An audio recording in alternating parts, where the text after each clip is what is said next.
आप देख रहे हैं आज तक, आपके साथ मैं हूं सईद अंसारी। स्वागत है आपका विशेष में।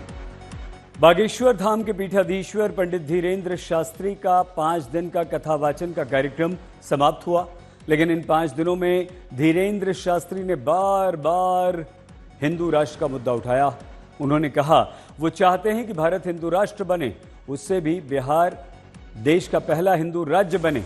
अब बिहार जैसे राज्य में जहां चुनाव जात पात पर होते आए हैं, वहां जात पात चलेगी या हिंदू राष्ट्र का इस बार मुद्दा गूंजेगा?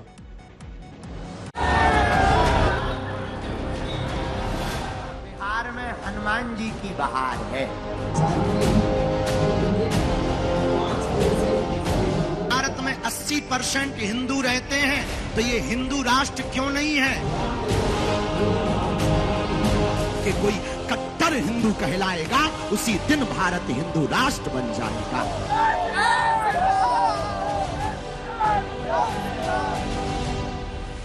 ये बाबा बागेश्वर की बिहार से विदाई की तस्वीरें हैं। सिर पर मुरैठा बांधे बाबा बागेश्वर बिहार के गोपालगंज से विदा हुए। 5 दिनों तक बाबा बागेश्वर ने बिहार के गोपालगंज में हनुमत कथा की। इस दौरान बिहार के अलग अलग हिस्सों से गोपालगंज में लोगों का तांता लगा रहा। जयकारे लगते रहे और लोग बड़ी तादाद में बाबा बागेश्वर के दरबार में अपनी अर्जी लगाने पहुंच रहे थे। और हम दोबारा फिर आएंगे, अब अगली बार और बड़े मैदान में आएंगे। इस बार तो कई एकड़ के खेतों की तुमने धूला उड़ा दी है। खेतों की धूल उड़ गई। कई लोगों की जिंदगी ऐसे लग रही कि घर से वो सद्धज कर आते हैं, यहां से सीधे महादेव बाबा बन करके जाते हैं। आओ, बिना फाउंडेशन का फाउंडेशन लग जाता है। बाबा बागेश्वर की हनुमत कथा में लोगों का रेला था और लोगों को देखकर बाबा हर्षा रहे थे। बोले बिहार में हनुमान जी की बहार है। इस बार आए थे, कम लोगों से मिल पाए हैं। अगली बार और बड़ा आयोजन कराएंगे, बिहार वालों से मिलने आएंगे। भैया एक बात तो पक्की है, बिहार में हनुमान जी की बहार है।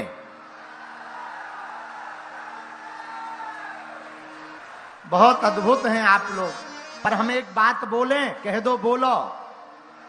हमें एक बात का बड़ा कष्ट है, कहो तो बतावें।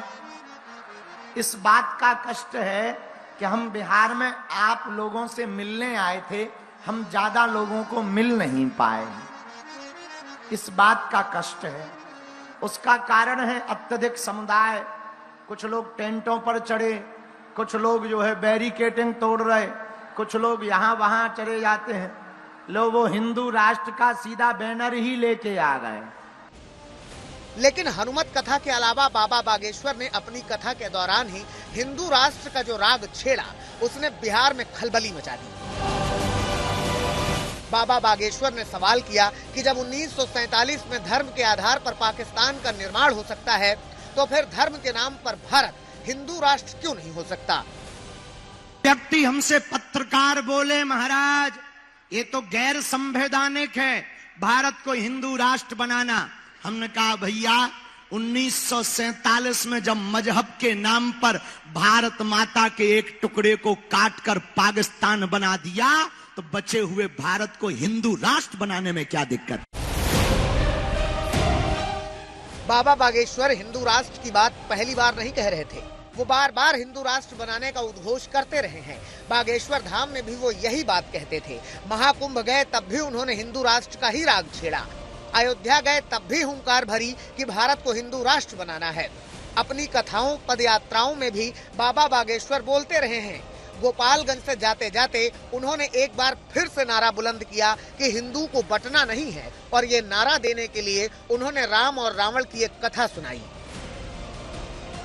रावण को जब राम जी ने मारा और बाण नाभि में लगा, तो रावण गिर पड़ा।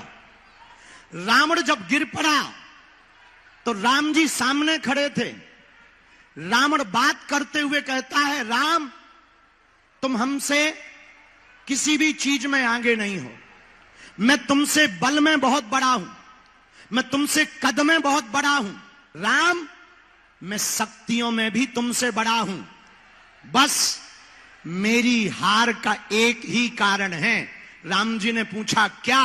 रावण कहता है मेरा भाई मेरे साथ नहीं था और तुम्हारा भाई तुम्हारे साथ था। कहानी समाप्त हुई तो बाबा बागेश्वर एक बार फिर से अपने मुद्दे पर आए। बोले जातियों में बंटना नहीं है, वर्णों में विभाजित नहीं होना है, क्योंकि मूल मंत्र यही है कि भारत को हिंदू राष्ट्र बनाना है। भारत के हिंदुओं, एक व्यक्ति ने आज हमें सुबह संदेशा भेजा, दिल्ली से फोन लगाया, बोले महाराज जब भारत में 80% हिंदू रहते हैं तो ये हिंदू राष्ट्र क्यों नहीं है? हमने कहा ठटरी के बरे मूसर चंद, इस देश में हिंदू कम रहते हैं। यहां या तो ब्राह्मण रहते हैं या क्षत्रिय रहते हैं या वैश्य रहते हैं या फिर सेवक रहते हैं। जिस दिन ब्राह्मण क्षत्रिय वैश्य और सेवकों के गुमान और मान ये वर्णों से ऊपर उठकर, जातिवाद से ऊपर उठकर, छुआछूत से ऊपर उठकर के कोई कट्टर हिंदू कहलाएगा, उसी दिन भारत हिंदू राष्ट्र बन जाएगा। बाबा बागेश्वर को मानने वाले मानते हैं कि बाबा बागेश्वर लोगों के बारे में सब कुछ बता सकते हैं, वो भी सिर्फ एक पर्ची के जरिए। बिहार में बाबा बोले उन्होंने खुद बिहार की अर्जी लगाई है और जो पर्ची आई है उसमें घोषणा है कि हिंदू राष्ट्र में बिहार भारत का पहला हिंदू राज्य बनेगा। हम आज घोषणा करके करते हैं, अगर हनुमान जी की कृपा हुई भारत हिंदू राष्ट्र बनेगा तो पहला राज्य अगर हिंदू राज्य घोषित होगा तो वो बिहार ही होगा। हाँ, पक्का है। और इसका पूरा श्रेय बिहार को जाएगा। और भैया हम चाहते भी हैं हर हाल में भारत हिंदू राष्ट्र होवे, लेकिन सबसे पहले बिहार हिंदू राज्य हो जावे। बाबा बागेश्वर बिहार से चले गए। 5 दिन उन्होंने कथा सुनाई, लेकिन 5 दिन में उन्होंने हिंदू राष्ट्र का जो मुद्दा उठाया वो अब बिहार की सियासत में खलबली मचाए हुए है। गोपालगंज से प्रहलाद कुमार और विकास कुमार दुबे के साथ आज तक ब्यूरो।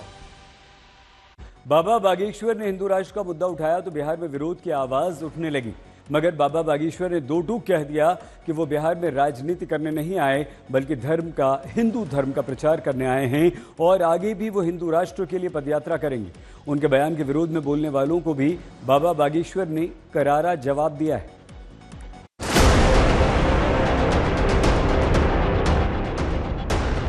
पहला राज्य अगर हिंदू राज्य घोषित होगा तो वो बिहार ही होगा। तुम भी बिहारी है भैया।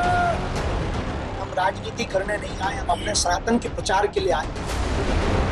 आप हमें ज्यादा रोकेंगे, जो हमका हमारे ऊपर कमेंट कर रहा कि हम आपको बिहार नहीं आने देंगे, हम उनके घर के बाहर जाएंगे। होली है। बाबा धीरेन्द्र शास्त्री अपनी कथा बांटने के अलग स्टाइल से जाने जाते हैं और साथ ही जाने जाते हैं अपने बयानों से। बाबा बागेश्वर ने जहां पर अपनी कथा करने का कार्यक्रम किया था वो जगह थी गोपालगंज, और गोपालगंज को लालू प्रसाद यादव का क्षेत्र माना जाता है। और लालू प्रसाद यादव के इलाके ने बाबा बागेश्वर ने हिंदू राष्ट्र की धुन पकड़ी तो हंगामा तो बनता ही था।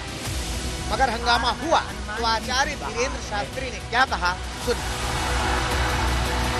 धर्म और राजनीति दोनों अलग अलग हैं। हम राजनीति करने नहीं आए, हम अपने सनातन के प्रचार के लिए आए। पूरे देश में हम हिंदुत्व के प्रचार के लिए जा रहे हैं, पूरी दुनिया में जा रहे हैं। हम 150 करोड़ हिंदुओं की लड़ाई जगह जगह जाकर के लड़ रहे हैं, हिंदुओं को जगा रहे हैं।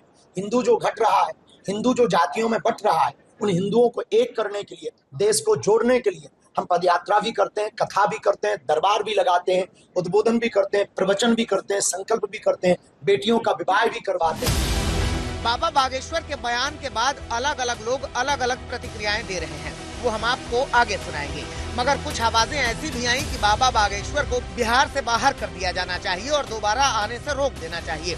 ऐसे लोगों को बाबा बागेश्वर ने सीधा और सपाट जवाब दिया। अब रही बात बिहार आने पर, बिहार हमारा घर है, यहाँ भी हमारा परिवार रहते हैं, लाखों परिवार हमारे रहते हैं, बिहार में हम आते रहेंगे। रही बात बयानबाजी की, जो बयानबाजी करेगा वो जैसे मानेगा, हम उसे वैसे मनाएंगे। आप हमें ज्यादा रोकेंगे तो जो हमका हमारे ऊपर कमेंट कर रहा कि हम आपको बिहार नहीं आने देंगे, हम उनके घर के बाहर जाएं। चुनाव तो देश में कभी ना कभी चलता ही रहता है। हमने अपने मंच से कभी किसी पार्टी का नाम नहीं लिया, हमने किसी को वोट देने की बात नहीं की, ना हम जब तक जिएंगे तब तक हम करेंगे भी नहीं। अब रही बात कि राम की चर्चा की, तो राम की चर्चा आप रोक नहीं सकते हो। रही बात कि हम किसी का माहौल बनाने आए, तो हम तो राम का माहौल बना करके ही चल रहे हैं, तो हम रुकेंगे नहीं। और रही बात उनके बयान की, वो जैसे समझेंगे हम उन्हें सिर्फ देंगे। एक सवाल ये भी उठता है कि बाबा बागेश्वर के मंच पर बीजेपी के ही नेता क्यों होते हैं? बिहार में अगर बाबा की कथा का आयोजन हुआ है तो आरजेडी या कांग्रेस के नेताओं ने कथा में हिस्सा क्यों नहीं लिया? इस पर भी बाबा बागेश्वर दो टूक जवाब दे रहे हैं, सुनिए। आप आइए, हम आपका स्वागत कर रहे हैं। हमारा तो मंच सबके लिए खुला है, आप आइए तो सही। हम तो सबके लिए हैं, हमने ऐसा कोई बोर्ड नहीं लगा रखा, सेवादारों को ऐसा नहीं बोल रखा, शिष्यों को ऐसा नहीं बोल रखा। हम सबके हैं, गुरु सबका होता है, कथा सबकी होती है। ये धार्मिक उन्माद में अपनी अपनी संस्कृति, अपने अपने धर्म, अपने अपने मजहब का प्रचार करने का अधिकार संविधान में, ये संविधान कहता है। तो हम राम की बात करते हैं तो अपराध थोड़ी करते हैं, उन्माद नहीं फैला रहे हैं, हम विवाद नहीं फैला रहे, हम देश को जोड़ने की बात कर रहे हैं। रही बात कि जिनको ये उन्माद लग रहा है, उनको अपने कान बंद कर लेने चाहिए, उनको हमारी बातें सुनना बंद कर लेना चाहिए, उन्हें हमारे प्रवचन सुनना बंद कर लेने चाहिए, क्योंकि हम ना रुकेंगे, हम बंद नहीं होंगे, हम चुप नहीं होंगे, हम बार बार आएंगे, वो ज्यादा छेड़ेंगे, हम हर बार बिहार आएंगे, हम फिर बिहार आएंगे, वो ज्यादा छेड़ेंगे, हम उनके नगर में आएंगे, हम उनके घर पे जाएंगे। बाबा बागेश्वर तो बिहार में 5 दिन की कथा कहकर चले गए, मगर विवाद की जो कथा यहाँ लिखी गई है, बीतते वक्त के साथ वो और गहरी होगी, क्योंकि जैसे जैसे समय बीतेगा वैसे वैसे हिंदू राष्ट्र और धर्म का मुद्दा परवान चढ़ेगा। गोपालगंज से प्रहलाद कुमार और विकास कुमार दुबे के साथ आज तक ब्यूरो। विशेष में आज के लिए बस इतना ही। आप प्लीज अपना बहुत ख्याल रखिएगा। देखते रहिए आज तक।